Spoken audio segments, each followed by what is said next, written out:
Hello and welcome, my Mystical. This is Mystical Game. We're jumping into Watcher of Realms and we're doing stage 14 of the Esotericists. I haven't cleared it yet, so this is my run through where I first clear it. I think this system could be used quite easily on stage 13 as well. It makes it a lot easier, I think, than before. So let's jump into this and have a quick look through this run.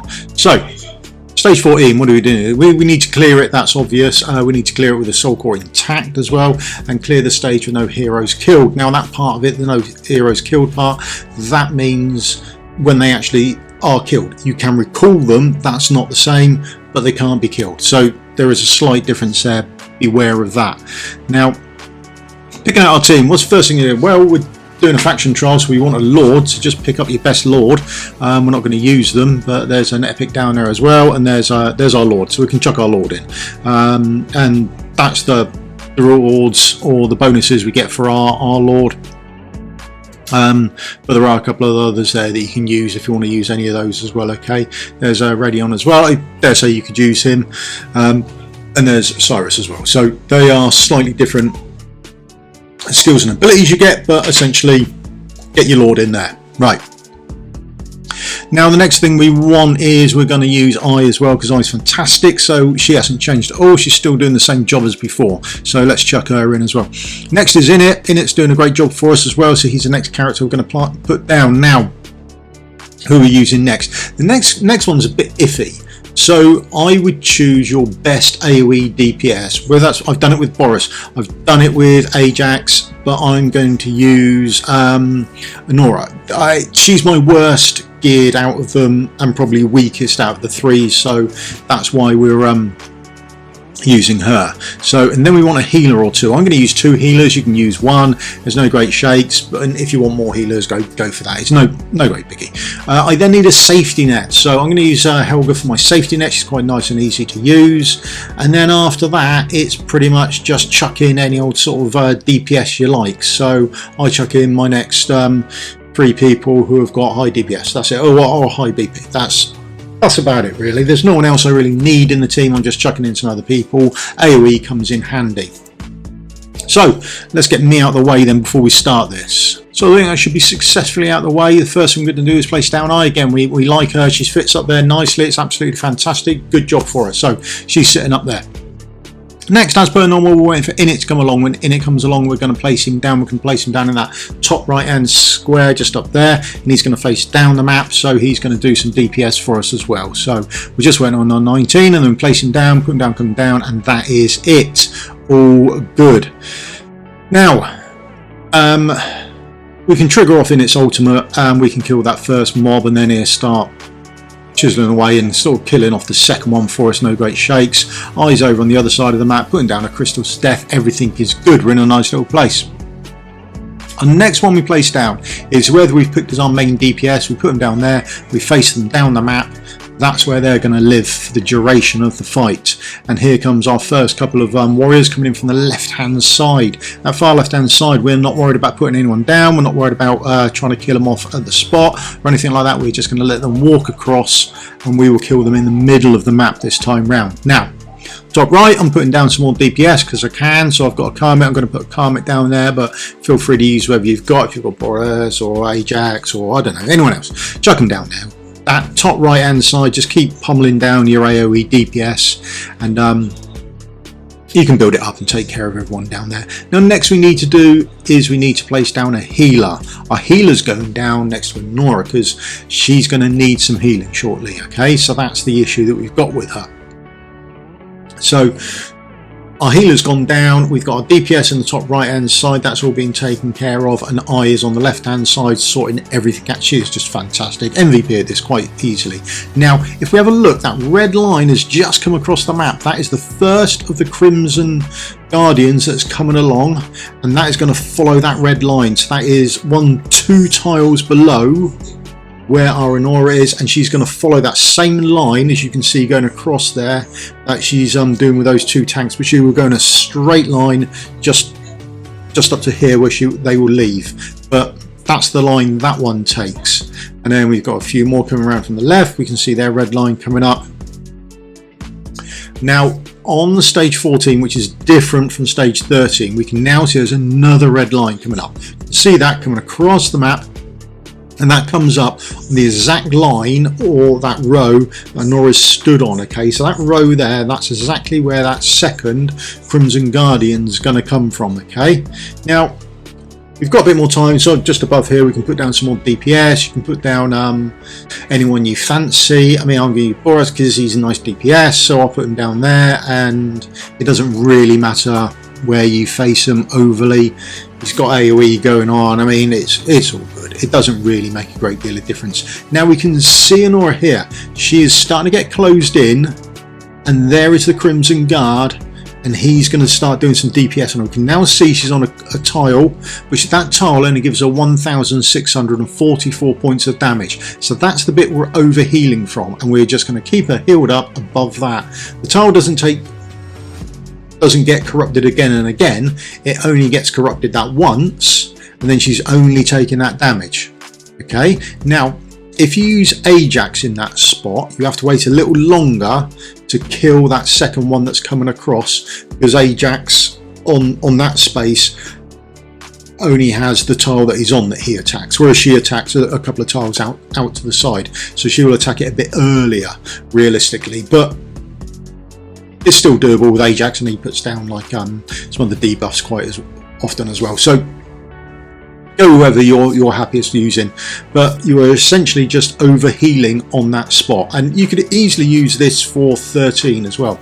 Now, if you want, you can place her at 2 tiles there, so you can place more DPS there if you really want to, and then there's some tiles down here. If you get one of those mobs charged through, then your Helga can go down and sort of help with the DPS, just the final bits of DPS. We still haven't killed that Crimson Guard.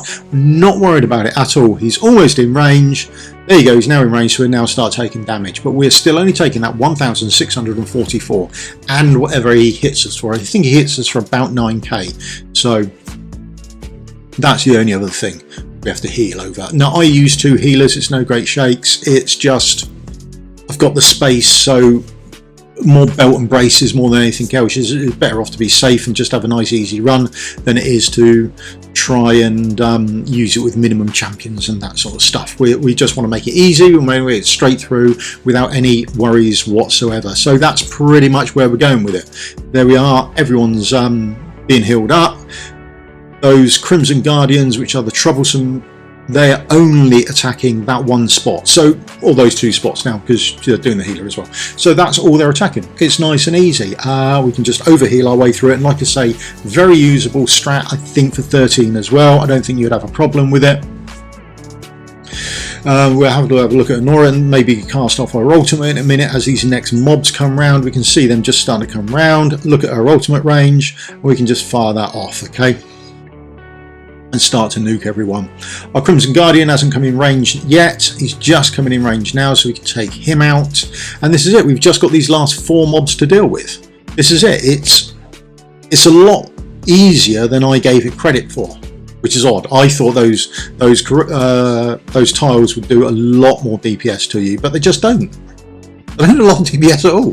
It's remarkably bad plan. I don't know, and they don't get dotted up the more times they get corrupted. It really is quite odd, to be honest. It's not a worry if we don't get him. We still got the lightning coming down, and we could always, like we said, we could put Helga down. It's no great issues. If you really want, you can start withdrawing other people. The other thing to note here, I'm going to rewind this. Right, I've paused it. I've rewound it a bit and paused it. This is quite nice with our Boras right here. This mob here coming down, that guard just coming down, falls into the arc of his AoE passive that he does every 15 to 18 seconds. So watch out for that. Right now he's going to kill him. I've had to rewind it a touch. So just so you can get this in, okay? Look, this is absolutely brilliant. It's a lovely place to put him. Boom. There we go. Okay, so just bear that in mind. It's a nice little place so you can actually get him where he can just clip that square as well. Okay, so just something worth watching out for. And then we've just got this last Crimson Guard to take down while we overheal what's going on top of Honora and where Elwyn is as well. So there we go. That's it. Really quite easy, to be honest. Much easier than I gave it credit for. There you go. My fault for that, really, I suppose. Yeah, that's it, ticking the box. It's only a 5% chance to actually get anything from there, so remember that. And now let's push on to 15. Right, so gearing, anything with your Lord, the Lord didn't get placed down, but if you're using your Lord, might want to put some better gear on. Here's I again, she's in the same gear as she was last time. No gauge range, quick damage, quick damage. She's just in any old stuff, don't worry about it. Just build her up with as much damage as you can, as long as you've got enough damage to take them out. In it, however, I've got me an Infernal Roar set. Remember, Infernal Roar is going to give us that damage boost right at the start, the 40%, so we want that done straight away. He's in the Tier of Twilight, and I think he's got attack all the way through. Yeah. There we go. That's him done there. Nora, again, she's my DPS that I've used for this, but use any DPS you like. She's my weakest one, certainly gear wise. We've got her in a left hand set of might, and then the right hand set we haven't got anything on or no sets for. What have we got? Attack percent, and then probably attack percent again. I don't, yeah, there we go. It was just any old stuff that we could find, and we just got thrown on. Her exclusive we've been put on her as well then, and then we can use Helga. Now when I go to use her, bear in mind that I've removed the middle piece that I normally run for Apocalypse, and I have put a non-speed piece. Normally that's a speed piece in there for Apocalypse, but on this I've taken it out and put an attack percentage in there again. Again, she's on for Eternal Roar. We want that burst coming out from her straight away. Okay. Next is my next DPS. That's the gear he's in. Right geared, I think. Crit is a bit low. Artifact, I've gone for that one. Don't know why. I don't think he does. Does he? I don't think of any of his skills state that he does AoE damage. So might be wrong there. That might not have been the best option for him, but it works fine. So, but remember the placement of him. If you place him down that sort of bottom left hand corner of the right hand side, then he can clip anyone coming out. Okay, so that might be worth some consideration for you for that passive that he's got, where he's just putting out that boom. There we go, there's the passive there. It's got a big circle, so you can actually reach out to that bottom square of the as those mobs walk past. Okay, so possibly one worth remembering for you. Karmit we used, Desmond Karmit, not crit rated. He's got oh, he's got speed on there, he's got crit, I mean he's terribly geared. I mean I should have checked that, maybe. He's got his exclusive on, there we go. And then we've got our pair of healers. Our healers, they're both in the same sort of set really. They're just built up for healing, nothing special with them realistically, and there's only I there anyway. They're not really trying to boost anyone's damage through the set bonus either, so you get a bit because they're only placed between the one DPS at the top and the one at the bottom anyway, so there's not a great deal they can do. And that is about it for it. Okay, nice clean steady run through, relatively easy. 15 I think it's going to be a lot harder, but there you go. That's my quick guide on the Esotericists for you, stage 14. Hopefully if I've got helpful, give me a thumbs up, like and subscribe would help me out massively, and I will see you in a video again soon. Thank you very much for your time. Cheers, goodbye.